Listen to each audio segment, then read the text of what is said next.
Welcome to D24 news. ముందుగా ముఖ్యాంశాలు చూద్దాం. కౌంటింగ్ వేళ ఏజెంట్లు అప్రమత్తంగా ఉండాలి. కౌంటింగ్ హాల్లో ఏదైనా జరిగితే వెంటనే ఆర్ఓ దృష్టికి తీసుకెళ్లాలని సూచించిన సజ్జల రామకృష్ణారెడ్డి.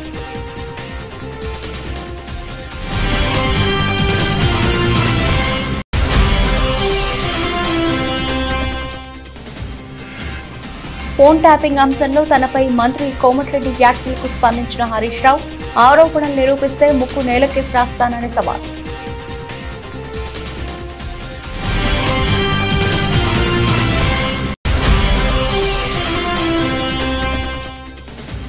మరోసారి ప్రజలు వైసీపీకి పట్టం కట్టబోతున్నారని ధీమా వ్యక్తం చేసిన పార్టీ నేత పోతున మహేష్, 9న విశాఖలో సీఎం వైఎస్ జగన్ ప్రమాణ స్వీకారం చేస్తారని స్పష్టీకరణ.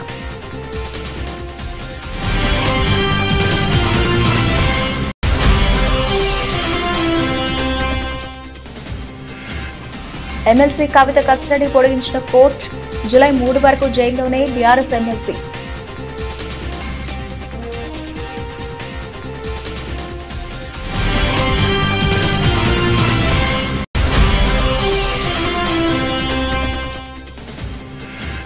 టీమిండియా కోచ్ పదవిపై మాజీ క్రికెటర్ గౌతమ్ గంభీర్ కీలక వ్యాఖ్యలు. టీమిండియా కోచ్ పదవి తనకిష్టమేనని వ్యాఖ్య.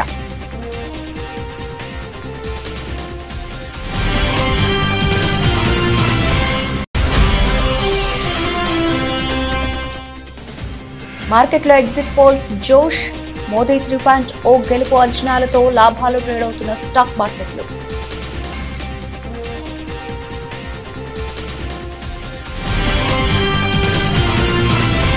ఏపీలో జూన్ 4న ఓట్ల లెక్కింపు జరగనున్న నేపథ్యంలో వైసీపీ కౌంటింగ్ ఏజెంట్లకు రాష్ట్ర ప్రభుత్వ సలహాదారు సజ్జల రామకృష్ణారెడ్డి దిశానిర్దేశం చేశారు. కౌంటింగ్ సమయంలో నిబంధనలకు వ్యతిరేకంగా ఏదైనా జరుగుతూ ఉంటే వెంటనే దాన్ని ఎత్తి చూపాలని, ఆర్ఓ దృష్టికి తీసుకెళ్లాలని సజ్జల స్పష్టం చేశారు. ఏదైనా జరుగుతున్నప్పుడు మౌనంగా ఉండి ఆ తర్వాత ఎన్ని చేసినా ఉపయోగం ఉండదని, కౌంటింగ్ హాల్లో తప్పు జరిగితే అక్కడికక్కడే అధికారులకు ఫిర్యాదు చేయాలని అన్నారు. అవసరమైతే ఎన్నికల సంఘం దృష్టికి కూడా తీసుకెళ్లాలని సూచించారు. కౌంటింగ్ ప్రక్రియలో అభ్యర్థుల కౌంటింగ్ ఏజెంట్లందరికీ సమాన ప్రాధాన్యత ఉంటుందని, ఎవరి బాధ్యత వాళ్లు సక్రమంగా నిర్వర్తిస్తే నిఖార్సైన ఫలితాలు బయటకు వస్తాయని, ఇది ప్రజాస్వామ్య స్ఫూర్తి అని తెలిపారు. ప్రజలు వేసిన ఓటుకు న్యాయం జరగాలంటే కౌంటింగ్ ఏజెంట్లు చిత్తశుద్ధితో పనిచేయాల్సిన అవసరం ఉందని సజ్జల పిలుపునిచ్చారు. సరైన సమయంలో మనం ఆ తర్వాత ఎన్నన్నా లాభం లేదు. ఆ సమయంలోనే దాన్ని పాయింట్ రైజ్ చేసి ఆర్ఓ దృష్టికి కానీ తర్వాత కమిషన్ దృష్టికి అవసరమైతే పైకి ఎస్కలేట్ చేసి తీసుకెళ్లడం అనేది ఎంత అవసరం. దానికంటే ముఖ్యంగా ఈ కౌంటింగ్ ప్రక్రియలో కౌంటింగ్ ఏజెంట్లు అనే వాళ్లకు ఆల్మోస్ట్ ఈక్వల్ ఇంపార్టెన్స్ ఉంది. ఎవరి బాధ్యత వాళ్ళు సక్రమంగా నిర్వర్తిస్తే ఫలితాలు అనేవి కరెక్ట్గా బయటకు వస్తాయి. ఇది దాని స్పిరిట్. ఏదైతే ప్రజాస్వామ్యంలో మనం ఎక్స్పెక్ట్ చేసేది రిజల్ట్ అనేవి జెన్యూన్ ప్రజల ఆకాంక్షలను ప్రతిబింబిస్తాయి. ప్రజలు ఏమి ఓటు ఇస్తారో, ఎవరికి బ్లెస్సింగ్స్ ఇచ్చారో అవే బయటకు వచ్చే అవకాశం ఉంటుంది. అయితే పోటీ ఇంత తీవ్ర స్థాయిలో ఉన్నప్పుడు, అందులోనూ మన రాష్ట్రంలో ఇప్పుడున్న పరిస్థితుల్లో ప్రత్యర్థులు ఏ రకమైన దీనికైనా పోయి ఎలాంటి కుట్రలకైనా పాల్పడి వాళ్ళ దీనికి తగినట్టు మలుచుకోవడానికి వ్యవస్థల్లో కూడా చొరబడి చేసే అలవాటున్న ప్రత్యర్థులు మనం ఇక్కడ ఎదుర్కొంటున్న నేపథ్యంలో వాతావరణం కూడా కొంచెం ఇదిగా ఉన్నందువల్ల మనం మోర్ అలర్ట్గా ఉండాలని చెప్తున్నాం. ఫోన్ ట్యాపింగ్ వ్యవహారంలో మంత్రి కోమటిరెడ్డి తనపై తీవ్ర ఆరోపణలు చేయడం పట్ల బీఆర్ఎస్ నేత హరీష్ రావు తీవ్రంగా స్పందించారు. కోమటిరెడ్డి వ్యాఖ్యలు చూస్తూ ఉంటే ఆయనకు మతి భ్రమించినట్టుగా అనిపిస్తోందని అన్నారు. వెంటనే వెళ్లి డాక్టర్కు చూపించుకుంటే మేలని వ్యంగ్యం ప్రదర్శించారు. నేను అమెరికా వెళ్లి రిటైర్డ్ అధికారి ప్రభాకర్ రావును కలిశానని ఆరోపిస్తున్నారు. ఇంతకంటే పెద్ద అబద్ధం ఉంటుందా? సీఎం, ఆయన మంత్రులు అబద్దాలతో ప్రభుత్వాన్ని నడుపుతున్నారనడానికి ఇదే నిదర్శనం. నేను ఫ్యామిలీతో కలిసి అమెరికా వెళ్లాను, అందులో అబద్ధమేమీ లేదు. కానీ ప్రభాకర్ రావును కలిశానని కోమటిరెడ్డి అంటున్నారు. కోమటిరెడ్డి తన ఆరోపణలు నిరూపించాలి. నేను ప్రభాకర్ రావును కలిసినట్టు నిరూపిస్తే హైదరాబాద్ లో అమరవీరుల స్తూపం ముందు ముక్కు నేలకేసి రాస్తాను. తన ఆరోపణలు నిరూపించుకోకపోతే మంత్రి కోమటిరెడ్డి బహిరంగ క్షమాపణ చెబుతారా అంటూ హరీష్ రావు సవాల్ విసిరారు. సీఎం వైఎస్ జగన్ 5 ఏళ్ల పాలనలో లబ్ధి పొందిన పేదలంతా మా పార్టీకి ఓటేశారని వైఎస్ఆర్సీపీ ప్రధాన కార్యదర్శి సజ్జల రామకృష్ణారెడ్డి అన్నారు. తుది ఫలితాలు కూడా ఎగ్జిట్ పోల్స్ కంటే ఎక్కువ సీట్లు వస్తాయని, స్థానిక సర్వే సంస్థలు మాత్రం వైఎస్ఆర్సీపీకి అనుకూలంగా ఇస్తే జాతీయ మీడియా సంస్థల ఎగ్జిట్ పోల్స్ అన్ని ఎన్డీఏ కోసం ఇచ్చి కన్ఫ్యూజ్ చేసే ప్రయత్నం చేశాయని అన్నారు. అంటే ఏటావాత మొత్తంగా చూస్తే ఈ ఎగ్జిట్ పోల్స్ ఎవరైతే సీరియస్గా అంటే ఇక్కడ స్టేట్ ఓరియంటేషన్తో మన రాష్ట్రం కానీ ఇక్కడ మాత్రమే ఫీల్డ్లో ఉండి ఇక్కడ రెప్యూటెడ్ సంస్థలుగా ఉన్న వాళ్ళు చేసిన వాటిలో పాజిటివ్ ట్రెండ్ అయితే కనిపిస్తుంది వైఎస్ఆర్ కాంగ్రెస్ పార్టీకి. ఢిల్లీలో కూర్చొని పార్లమెంట్ యాజ్ ఏ యూనిట్గా తీసుకొని 100-200 శాంపుల్స్ వాళ్ళు ఎక్కడెక్కడ ఫోన్ల మీద తీసుకుంటారో ఎట్లా అలాంటి వాటిలో కొంత బీజేపీకి అడ్వాంటేజ్ ఇవ్వాలనే ఒక ముందే టార్గెట్ పెట్టుకొని చేసినట్టు అనిపిస్తుంది. సో ఏది ఏమైనా ఇంకా 48 అవర్స్ మనకు ఈ టైంకు ఐ థింక్ ఎల్లుండి మొత్తం ఈవీఎంలన్నీ ఓపెన్ అయిపోయింటే రిజల్ట్ కూడా ఆల్మోస్ట్ తెలిసిపోయి ఉంటుంది. పాయింట్ వచ్చి ఇక్కడ ఏదంటే మళ్ళీ ముందు నుంచి మేము చెప్తున్నదే మళ్ళీ చెప్తున్నాం. ఈ 5 ఏళ్లలో మా ప్రభుత్వం, జగన్మోహన్ రెడ్డి గారి ప్రభుత్వం, జగన్మోహన్ రెడ్డి గారు వ్యక్తిగతంగా ఆయన ఒక నాయకుడిగా ప్రజల్లోకి పార్టీని తీసుకెళ్లినంతగా కానీ లేదా ఒక కొత్త రకం విప్లవాత్మకమైన మార్పులు తీసుకురావడం కానీ వేటి ద్వారా అయితే పేదలందరూ కూడా బాగా లబ్ధి పొందారో ఆ లబ్ధితో ఆర్థికంగా వెసులుబాటే కాకుండా సాధికారత కూడా సాధించుకున్నారు. వాళ్ళందరూ ఖచ్చితంగా తమ ఆదరాభిమానాలు జగన్మోహన్ రెడ్డి గారికి, మా పార్టీకి చూపించారనేది ప్రస్ఫుటంగా ప్రతి మా ఎలక్షన్ క్యాంపెయిన్లో కానీ లేదా అంతకుముందు గడపకపోయినప్పుడు పార్టీకి వచ్చిన ఆదరణలో కానీ కనపడుతుంది. నిన్న వచ్చిన సర్వేలు కానీ వాటిలో చూస్తే మళ్ళీ మేము ఫీల్ అయ్యేదైతే ఈ సర్వేల్లో ఏదైతే రియల్గా ఫీల్డ్లో జరిగిన వాటికంటే కూడా ఇంకా మరింత మెరుగైన, చాలా మెరుగైన రిజల్ట్స్ ఉండబోతున్నాయి. ల్యాండ్ స్లైడ్ ఇది ఉన్నా ఆశ్చర్యపోవాల్సిన అవసరం లేదు. మరి సైలెంట్ ఓటు వేరే ఊర్ల నుంచి వచ్చిన వాళ్ళు అయినా కూడా హైదరాబాద్ కానీ బెంగళూరు కానీ ఎక్కడికైనా బతుకు తెరువు కోసం పోయిన వాళ్ళు అయినా ఎవరైతే జగన్మోహన్ రెడ్డి గారి వల్ల కంటిన్యూస్గా బెనిఫిట్ కావడమే కాదు, అది కంటిన్యూస్గా బెనిఫిట్ కావడము, దానివల్ల వాళ్ళ ఫ్యామిలీస్ అన్ని బాగుపడడం, ఈయన ఉంటేనే మరింత మాకు మేలు జరుగుతుంది అని అనుకోవడం వల్లనే ఢిల్లీ లిక్కర్ పాలసీ స్కామ్ లో బీఆర్ఎస్ ఎమ్మెల్సీ కవిత కస్టడీని కోర్టు పొడిగించింది. జూలై 3 వరకు కస్టడీని పొడిగిస్తూ సోమవారం రోజ్ అవెన్యూ కోర్టు ఆదేశాలు జారీ చేసింది. ఆదివారంతో కవిత కస్టడీ ముగియడంతో సోమవారం ఆమెను పోలీసులు కోర్టులో హాజరుపరిచారు. భారీ భద్రత నడుమ కవితను కోర్టుకు తీసుకొచ్చారు. కోర్టు హాల్లో ఉన్న మీడియా ప్రతినిధులను చూస్తూ ఎమ్మెల్సీ కవిత జై తెలంగాణ, జై భారత్ అనే నినాదం చేస్తూ కోర్టు లోపలికి వెళ్లారు. కోర్టు హాల్లో చోటు చేసుకున్న ఈ సంఘటనకు సంబంధించిన వీడియో ప్రస్తుతం సోషల్ మీడియాలో వైరల్ గా మారింది.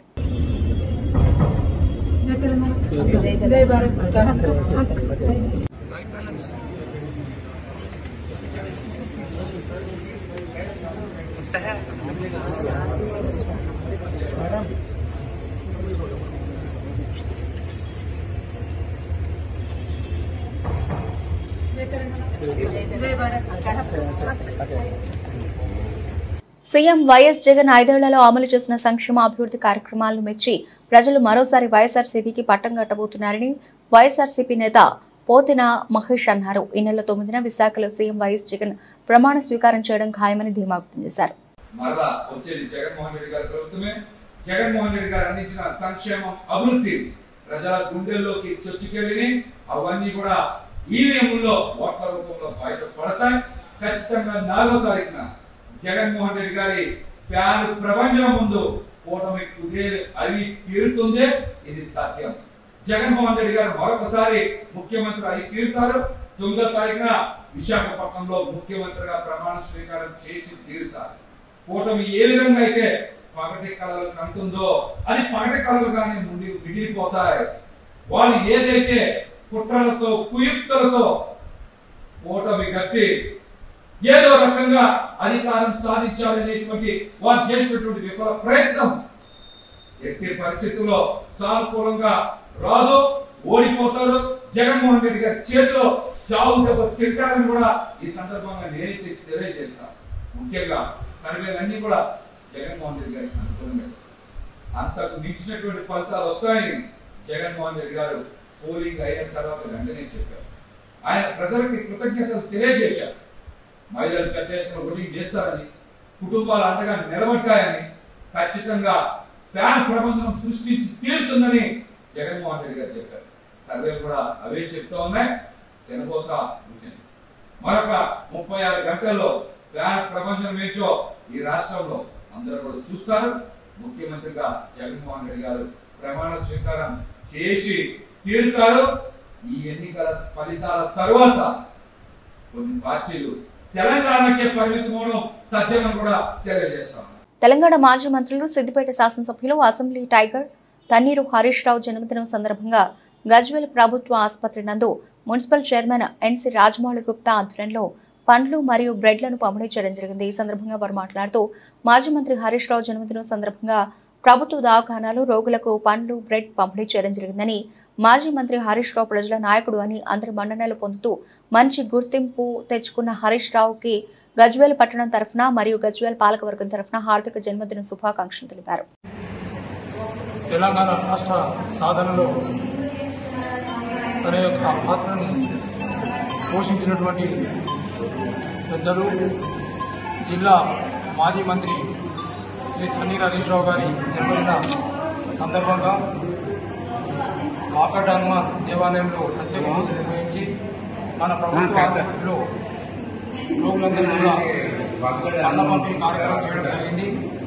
ఈ సందర్భంగా వారు నిండు నూరేళ్లు జీవించి ప్రజాసేవలో ఉండాలని ఆకాంక్షిస్తూ వారి మళ్ళీ ఒకసారి మా గజ్వేల్ పెరిగినప్పుడు మున్సిపల్ పాలకవర్గం తరఫున, మా గజ్వేల్ నియోజకవర్గ ప్రజల తరఫున, గజ్వేల్ పట్టణ ప్రజల తరఫున శ్రీ తన్నీరు హరీష్ రావు శుభాకాంక్షలు తెలియజేస్తూ తెలంగాణ రాష్ట్రం ప్రజలందరి ఆకాంక్ష మేరకు అందరూ కూడా పనిచేసి ప్రజా సంక్షేమ ధ్యేయంగా నాయకులందరూ పనిచేయాలని కోరుకుంటూ మరి ఒకసారి శ్రీ తన్నీరు హరీష్ రావు గారికి జన్మదిన శుభాకాంక్షలు తెలియజేస్తున్నాం. A great leader, good administrator and also a troubleshooter. ఇది మనం కామన్ గా మన ప్రియతమ నేత హరీష్ అన్న గురించి చెప్పుకునే పదాలు. నిజంగా హరీష్ అన్న పుట్టినరోజు అంటే టీఆర్ఎస్ కార్యకర్తలకు ఒక పండగ వాతావరణం. ఎందుకంటే ప్రతినిత్యం కొన్ని వేల మందికి తన సమయాన్ని వెచ్చించి ప్రజల సమస్యలను ఆన్ ది స్పాట్స్ పరిష్కరించే జనహృదయ నేత మన హరీష్ అన్న. హరీష్ అన్నను యావత్ భారతదేశంలో ఒక ఎగ్జాంపుల్ గా తీసుకొని ప్రతి రాష్ట్రంలో చాలా పార్టీలలో నాయకులు ముందుకు సాగుతున్నారు. నిజంగా హరీష్ అన్న మన సిద్దిపేట జిల్లాలో ఉండడం, మనందరికీ అందుబాటులో ఉండడం మన అందరి అదృష్టంగా భావిస్తూ ఈరోజు 52వ పుట్టినరోజు జరుపుకుంటున్న హరీష్ అన్న వారికి దేవుని ఆశీస్సులు ఎల్లప్పుడూ ఉండాలని, ఆయుర ఆరోగ్యాలు అష్ట ఐశ్వర్యాలు కలగాలని మనసారా కోరుకుంటూ వారి పుట్టినరోజు సందర్భంగా మా టీఆర్ఎస్ కార్యకర్తల సమక్షంలో ఇక్కడ మన 4th వార్డ్ ప్రెసిడెంట్ కనకన్న గారు ఉన్నారు. అలాగే మన టీఆర్ఎస్ సోషల్ మీడియా మెంబర్ మన స్వామి గారు ఉన్నారు. అలాగే మా యువ నాయకులు మహేష్ గారు ఉన్నారు. అలాగే కాకినాడ కలెక్టరేట్ కాకినాడ నగర నియోజకవర్గం ఓట్ల లెక్కింపునకు ఆదివారంతో ఏర్పాట్లన్నీ పూర్తి చేశారు. జేఎన్టీయూకేలోని సివిల్ బ్లాక్ లో ఏర్పాటు చేసిన కౌంటింగ్ కేంద్రంలో చేపట్టనున్న ఓట్ల లెక్కింపునకు సర్వం సిద్ధం చేశారు. ఈ నియోజకవర్గానికి సంబంధించి ఈవీఎంలలో పోలైన ఓట్లు, పోస్టల్ బ్యాలెట్లు, సర్వీస్ కిట్లను లెక్కించడానికి అవసరమైన టేబుళ్లు, ట్రీలు, ఫర్నిచర్ సిద్ధమయ్యాయి. పోటీల అభ్యర్థులన్న నేపథ్యంలో ఒక్కో టేబుల్ వద్ద ఆయా అభ్యర్థుల తరఫున ఏజెంట్లు ఓట్ల లెక్కింపులో పాల్గొనేలా కుర్చీలు వేశారు. ఈవీఎంలో ఓట్ల లెక్కింపునకు 14 పోస్టల్ బ్యాలెట్లు, కౌంటింగ్కు 4, సర్వీస్ ఓట్లు లెక్కించడానికి 1 చొప్పున మొత్తం 19 టేబుళ్లు వేశారు. అలాగే పోస్టల్ బ్యాలెట్, సర్వీస్ ఓట్లు మరొక చోట ఒకే సమయంలో సమాంతరంగా లెక్కించేలా చర్యలు తీసుకుంటున్నారు. టేబుళ్ల వద్ద కౌంటింగ్ సూపర్వైజర్, సూక్ష్మ పరిశీలకులు ఈవీఎంలలోని ఓట్లు లెక్కించేలా ప్రణాళిక సిద్ధమైంది. ఎలాంటి ఇబ్బందులు తలెత్తకుండా సిబ్బంది, ఏజెంట్లకు మధ్య పటిష్టమైన అభ్యర్థులు ఏర్పాట్లు, ఏజెంట్లు, కౌంటింగ్ సిబ్బంది మినహా ఎవరిని ఓట్ల లెక్కింపు కేంద్రంలోకి అనుమతించకుండా ప్రత్యేక ద్వారాలు పెట్టారు. రిటర్నింగ్ అధికారి జె వెంకట్రావు ఆయా ఏర్పాట్లను పరిశీలించారు. మంగళవారం చేపట్టిన ఓట్ల లెక్కింపునకు అన్ని ఏర్పాట్లు పూర్తి చేసినట్లు ఆర్వో తెలిపారు. 17 రౌండ్లలో ఫలితం కాకినాడ నగర నియోజకవర్గంలోని 234 పోలింగ్ కేంద్రాలు ఉన్నాయి. ఒక్కో కేంద్రంలో ఒక ఈవీఎం చొప్పున వినియోగించారు. అలాగే ఈ లెక్కన 294 ఈవీఎంలలో పోలైన ఓట్లను లెక్కించాల్సి ఉంటుంది. కౌంటింగ్ టేబుల్స్ 14 ఏర్పాటు చేసిన నేపథ్యంలో 17 రౌండ్లలోనే ఫలితం తేలనుంది. ఒక్కో రౌండ్లో 14 ఈవీఎంలలోని ఓట్లను లెక్కిస్తారు. రౌండ్ల వారీగా అభ్యర్థులకు వచ్చిన ఓట్ల వివరాలను నమోదు చేస్తారు. ఇలా 17 రౌండ్లు పూర్తయిన తర్వాత ఫలితాలు వెల్లడిస్తారు. కాకినాడ నగర నియోజకవర్గంలో వినియోగించిన 234 ఈవీఎంలలో మొత్తం 171,356 ఓట్లు పోలయ్యాయి. ఎన్నికల్లో గెలుపోటములతో పని లేకుండా ప్రజాసేవయే పరమావధిగా 2 దశాబ్దాల పైబడి సమాజానికి అంకిత భావంతో సేవలు అందిస్తున్న రాష్ట్రీయ ప్రజా కాంగ్రెస్ సెక్యులర్స్ మరో స్వాతంత్ర పోరాట స్ఫూర్తి దాయకులని వారికి నేడు అభినందన సర్కారాలు నిర్వహించుకోవడం ఎంతో ఆనందదాయకంగా ఉందని RPC senior secular Pendyala Kamaraju ఆనందాన్ని వ్యక్తపరిచారు. మొన్న జరిగిన ఎన్నికల ప్రచారంలో ఏ బలహీనతలకు తావు లేకుండా ప్రజాస్వామ్యబద్ధంగా కేవలం కరపత్రాన్ని అస్త్రంగా మలుచుకుని ఇంటింటికి సాంప్రదాయక ప్రచారాన్ని సాగించిన ఆర్పీసీ సెక్యులర్స్ నిజమైన యుద్ధ సూరులని కిరాయి మనుషులతో కిరాయి మార్గాలను నమ్ముకొని ఎన్నికలను రాజకీయ వ్యాపారంగా మార్చిన నేటి వ్యాపార ప్రధాన రాజకీయ పక్షాలు సిగ్గుపడే విధంగా స్వచ్ఛందంగా ఎవరి ఖర్చులు వారే ఖర్చు చేసుకుంటూ పార్టీ సిద్ధాంతాలను ప్రజల ముందుకు తీసుకెళ్లిన ఆర్పీసీ వారియర్స్ ను చూస్తూ ఉంటే ఎంతో గర్వంగా ఉందని, వ్యాపార పార్టీలన్నీ ఆర్థిక దోపిడీలో బిజీగా ఉండడం ఖాయమని ఆర్పీసీ అధ్యక్షులు మేడా శ్రీనివాస్ ఈ సందర్భంగా గుర్తు చేశారు. సమాజంలో రాష్ట్రీయ ప్రజా కాంగ్రెస్ పార్టీ సెక్యులర్ అని చెప్పుకోవడానికి ఎంతో గర్వపడేటటువంటి ఒక స్థానాన్ని రాష్ట్రీయ ప్రజా కాంగ్రెస్ పార్టీ ఈరోజు సంపాదించుకుంది. ఎందుకంటే మిగతా ఏ రాజకీయ పార్టీ అయినా సరే రాష్ట్రీయ ప్రజా కాంగ్రెస్ పార్టీ సెక్యులర్ ముందు అసలు ఏ విధమైన అర్హత లేనటువంటి వాళ్ళందరూ వాళ్ళు అని ఈరోజు గర్వంగా చెప్పుకోవచ్చు. ఎందుకంటే ఏదైనా ప్రజల పక్షాన సామాజిక దృక్పథంతో ఈరోజు ఎన్నికల పర్వాన్ని ముందుకు నడిపించాం. దురదృష్టవశాత్తు ఎన్నికల సంఘం కూడా పూర్తిగా పొల్యూట్ అయిపోయింది అనుకోండి. ఎన్నికల విధి విధానాలే సక్రమంగా జరగలేదు. ఇలాంటి పరిస్థితుల్లో ఈరోజు ఒక సామాజిక సాంప్రదాయకమైనటువంటి ప్రచారాన్ని ముందుకు తీసుకెళ్లి కరపత్రాన్ని అస్త్రంగా మలుచుకొని ఈరోజు రాష్ట్రీయ ప్రజా కాంగ్రెస్ పార్టీ కార్యకర్తలను కూడా ఈ రాజమండ్రిలో ప్రతి నలుమూలలో కూడా ప్రతి ఇంటిని టచ్ చేసి మాకు ఓటు వేయండి అని చెప్పి అందరినీ అభ్యర్థించారు. అలాగే ఈ రాజమండ్రికి ఏదైతే అవసరమో ఆ లక్ష్య సాధనగా ఈరోజు మేము ఒక కరపత్రాన్ని ఒక మేనిఫెస్టోను రూపొందించి ఈ రాజమండ్రిలో ఓటుని అభ్యర్థించడం జరిగింది.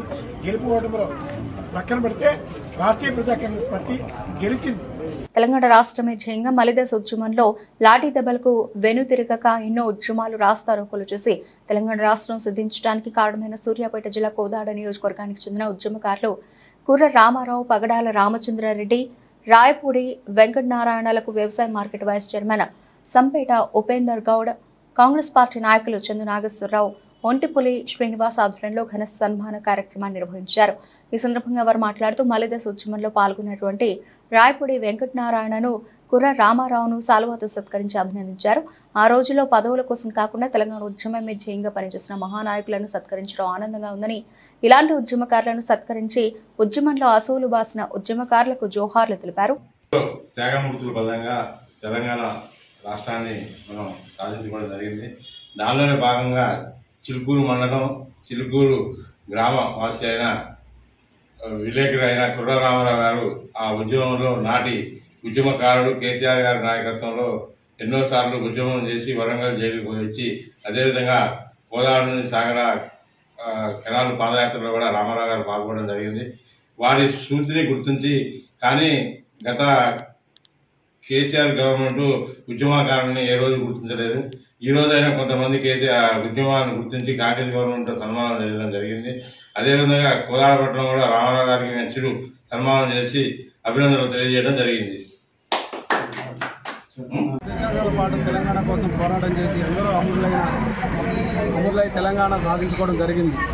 అందుకనే ఉద్యమకారులని ఏ ప్రభుత్వం వచ్చినా ఎవరి గవర్నమెంట్ ఉద్యమకారులను గుర్తించాల్సింది మనందరిపై ఉంది. పార్టీలకు అతీతంగా ఆ రోజు తెలంగాణ కోసం సాధన చేసిన ఎంతోమంది ప్రాణత్యాగం చేశారు. ఆ విధంగా ఆ రోజు ఉద్యమంలో చురుకుగా పాల్గొని కేసులు పెట్టించుకొని జైలు పాలైన ఉద్యమకారులు మనం సన్మానించుకోవడం మనందరం తెలంగాణ పౌరులుగా మన బాధ్యత. ఏ పదవిలో ఉన్నా, ఏ పార్టీలో ఉన్నా, మనం ఏ వ్యక్తులైనా కానీ మన తెలంగాణ సాధించుకున్న వ్యక్తులు వాళ్ళ వల్ల తెలంగాణ వచ్చిన వాడికి మనందరం కూడా వాళ్ళని ఈరోజు గుర్తు చేసుకోవడం చాలా మంచిది. అదేవిధంగా మన కోదాడ నియోజకవర్గంలో తెలంగాణ ఉద్యమంలో చురుకుగా పాల్గొని జైలు పాలయ్యి మలిదశ ఉద్యమంలో పాల్గొని జైలు పాలైన రాయపూడి వెంకటనారాయణ గారిని ఈరోజు మేము అందరం కలిసి సన్మానించడం జరిగినది. కౌంటింగ్ రోజున అల్లర్లు అరాచకాలు సృష్టించేందుకు టీడీపీ కుట్రలు పన్నుతోంది. వైసీపీ ఎమ్మెల్యే మల్లాది విష్ణు అన్నారు. టీడీపీ ఏజెంట్లను ఘర్షణలకు ప్రేరేపిస్తున్న చంద్రబాబుపై చర్యలు తీసుకోవాలని ఎన్నికల సంఘాన్ని కోరినట్లు ఆయన పేర్కొన్నారు. సజ్జల రామకృష్ణారెడ్డిపై పెట్టిన తప్పుడు కేసును తక్షణమే విత్డ్రా చేసుకోవాలని మల్లాది విష్ణు డిమాండ్ చేశారు. వైఎస్ఆర్ కాంగ్రెస్ పార్టీ ఏజెంట్ల మీద దౌర్జన్యం చేయాలని, వైఎస్ఆర్ కాంగ్రెస్ పార్టీ ఏజెంట్లని తరిమి కొట్టాలని, ఆ బూతుల్లో లేకుండా కౌంటింగ్ జరిగేటటువంటి ప్రాంతంలో లేకుండా చూడాలని, ఇట్లాగా అన్పార్లమెంటరీగా ఒక కుట్ర కోణంతో విధ్వంసం సృష్టించాలని, అరాచకం సృష్టించాలని చంద్రబాబు నాయుడు గారు బహిరంగంగా మాట్లాడినటువంటి మాటలు. ఆ మాటలు ముందస్తుగానే, ఎందుకంటే పోలింగ్ జరిగినటువంటి రోజును గాని, పోలింగ్ తదనంతరం జరిగినటువంటి గొడవలు గాని తిరిగి మళ్లీ కౌంటింగ్ లో తీసుకురావాలి అని చెప్పనే ఉద్దేశంతో తెలుగుదేశం కుట్రలు, కుతంత్రాలు ఇవన్నీ కూడా పన్నుతా ఉంది. అంతిమంగా ఏంటంటే ఎట్లాగైనా సరే ఈసారి విజయం కోసం ప్రయత్నం చేస్తున్నారు. ప్రజల యొక్క తీర్పుని, ప్రజల యొక్క అభిప్రాయాన్ని మార్చేటటువంటి ప్రయత్నం చేస్తున్నారు. ఈ దౌర్జన్యకాండ పట్ల ముందస్తుగానే ఎన్నికల కమిషన్ ద్వారా పోలీసు యంత్రాంగానికి కంప్లైంట్ చేసి ఆయా ప్రాంతాల్లో సరైనటువంటి బందోబస్తు పెట్టాలి, ఖచ్చితమైనటువంటి నియమ నిబంధనలు పాటించాలి అని చెప్పని ఈరోజు క్లియర్ గా ఎన్నికల కమిషన్ దృష్టికి తీసుకెళ్లాం.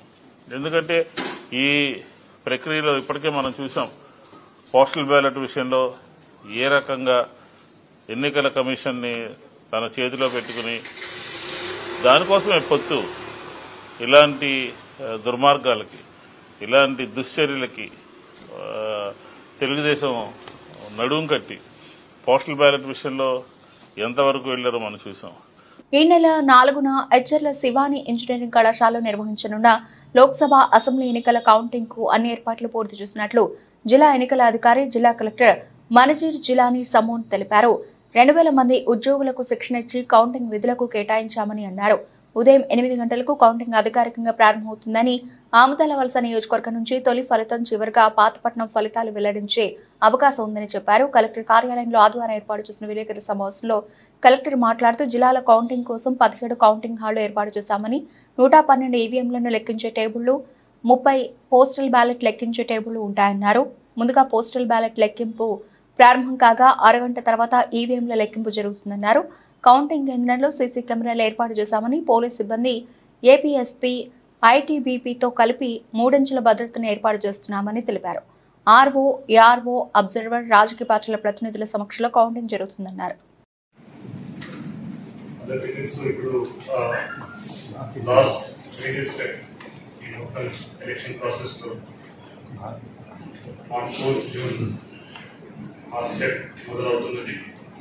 సో మార్నింగ్ 8 o'clock నుంచి ఆల్ కౌంటింగ్ ఈవెంట్ సంబంధించిన కావచ్చు, అదేవిధంగా పోస్టల్ బ్యాలెట్ సంబంధించిన కావచ్చు, మొత్తం ఆల్ కాన్స్టిట్యున్సీస్ సంబంధించిన, అదేవిధంగా శ్రీకాకుళం పార్లమెంటరీ కాన్స్టిట్యున్సీ సంబంధించిన కూడా అక్కడే కౌంటింగ్ అవుతుంది. సో కౌంటింగ్ కోసం ఆల్ అరేంజ్మెంట్స్ ఆల్రెడీ పూర్తి చేయడం జరిగింది. So separate counting hall AC కోసం, అదేవిధంగా separate counting hall assembly segment, parliament సంబంధించిన సెగ్మెంట్ కోసం కూడా పెట్టడం జరిగింది. దాంతో పాటు పోస్టల్ బ్యాలెట్ కోసం పార్లమెంట్ సంబంధించిన ఇంకొక హాల్ సెపరేట్ గా పెట్టడం జరిగింది. ఎందుకంటే జిల్లాలో నంబర్ ఆఫ్ పోస్టల్ బ్యాలెట్స్ చాలా ఎక్కువ ఉన్నాయి, మాకు సర్వీస్ ఓటర్ నంబర్ కూడా చాలా ఎక్కువ ఉంది complete all the districts. That is why separate hall దానికోసం పెట్టడం జరిగింది. సో టోటల్ 86 contesting candidates మన జిల్లాలో ఉన్నారు. సో ఈ 2024 simultaneous election కోసం టోటల్ 112 ఈవీఎం టేబుల్స్ లో కౌంటింగ్ చేయడం జరుగుతున్నది. and 29 postal ballot tables for 8 assembly constituencies. Constituencies also 112 EVM tables, 29 postal ballot tables counting అవుతుంది. అదేవిధంగా 98 EVM tables and 30 postal ballot tables తో శ్రీకాకుళం PC నంబర్ 2 దానికోసం కౌంటింగ్ జరుగుతుంది. Total votes polled So last 40,70,959 the EVMs machines were. Team India coach పదవిపై ఉత్కంఠ కొనసాగుతున్న వేళ cricket దిగ్గజం గౌతమ్ గంభీర్ తాజాగా కీలక వ్యాఖ్యలు చేశారు. భారత జట్టుకు మార్గదర్శకుడిగా నిలవడం తనకు ఇష్టమేనని అన్నారు. అబుదాబిలో ఓ కార్యక్రమంలో ఆయన మాట్లాడుతూ టీమిండియా కోచ్ బాధ్యతలు దక్కడం తన కెరీర్లోనే అత్యుత్తమ గౌరవం కలదని వ్యాఖ్యానించారు. టీమిండియా తదుపరి హెడ్ కోచ్ గౌతమ్ గంభీరేనని ఇప్పటికే జాతీయ మీడియాలో కథనాలు వెలువడుతున్న సమయంలో గంభీర్ వ్యాఖ్యలు ప్రాధాన్యం సంతరించుకున్నాయి. టీమిండియాకు కోచ్ గా ఉండడం నాకెంతో ఇష్టం, దానికి మించిన గౌరవం మరొకటి ఉండదు. కోచ్ బాధ్యతలంటే 140 కోట్ల మందికి ప్రాతినిధ్యం వహించడం, ఇంతకంటే పెద్ద గౌరవం మరొకటి ఉంటుందా అని గంభీర్ అన్నారు. భారత విజయానికి యావత్ టీం కలిసికట్టుగా కష్టపడాలని గౌతమ్ అభిప్రాయపడ్డారు. ప్రధానమంత్రి నరేంద్ర మోదీ నేతృత్వంలో 3సారి ఎన్డీఏ సర్కార్ అధికారంలోకి వస్తుందని ఎగ్జిట్ పోల్స్ అంచనా వేసిన తర్వాత సోమవారం స్టాక్ మార్కెట్లు లాభాలతో ప్రారంభమయ్యాయి. మౌలిక సదుపాయాలు, క్యాపిటల్ గూడ్స్ తయారీ రంగ షేర్లు లాభాలు ట్రేడ్ అవుతున్నాయి. ఉదయం 7:05 నిఫ్టీ 23,353 పాయింట్ల వద్ద ప్రారంభమైంది. శుక్రవారం మార్కెట్లు ముగిసే సమయానికి నిఫ్టీ 22,530.70 వద్ద ఉంది. గత వారం నిఫ్టీ 50, S&P, BSE, సెన్సెక్స్ 2% చొప్పున పడిపోయాయి. శనివారం విడుదలైన ఎగ్జిట్ పోల్స్ 543 మంది సభ్యుల లోక్సభలో బీజేపీ నేతృత్వంలోని నేషనల్ డెమోక్రటిక్ అలయన్స్ 3/200 మెజారిటీని పొందవచ్చని అంచనా వేశాయి. బులెటిన్ ముగించే ముందు హెడ్లైన్స్ మరోసారి. కౌంటింగ్ వేళ ఏజెంట్లు అప్రమత్తంగా ఉండాలి. కౌంటింగ్ హాల్లో ఏదైనా జరిగితే వెంటనే ఆర్ఓ దృష్టికి తీసుకెళ్లాలని సూచించిన సజ్జల రామకృష్ణారెడ్డి.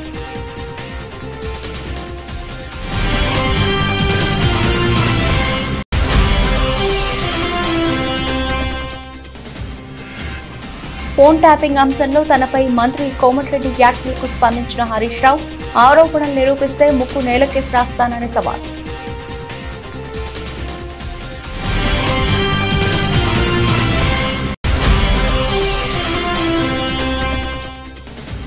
మరోసారి ప్రజలు వైసీపీకి పట్టం కట్టబోతున్నారని ధీమా వ్యక్తం చేసిన పార్టీ నేత పోతున మహేష్, 9న విశాఖలో సీఎం వైఎస్ జగన్ ప్రమాణ స్వీకారం చేస్తారని స్పష్టీకరణ.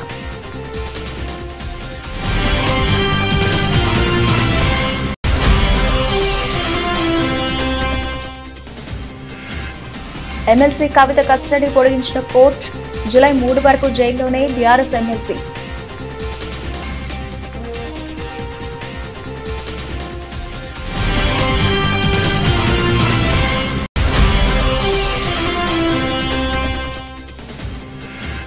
టీమిండియా కోచ్ పదవిపై మాజీ క్రికెటర్ గౌతమ్ గంభీర్ కీలక వ్యాఖ్యలు. టీమిండియా కోచ్ పదవి తనకిష్టమేనని వ్యాఖ్య.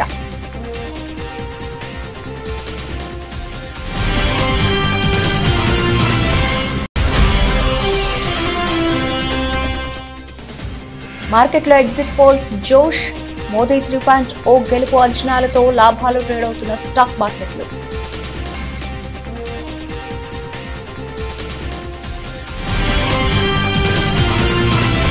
ఇది ఇప్పటివరకు బులెటిన్ అప్డేట్స్. మరిన్ని అప్డేట్స్ తో మళ్ళీ కలుద్దాం. అంతవరకు సెలవు, నమస్తే.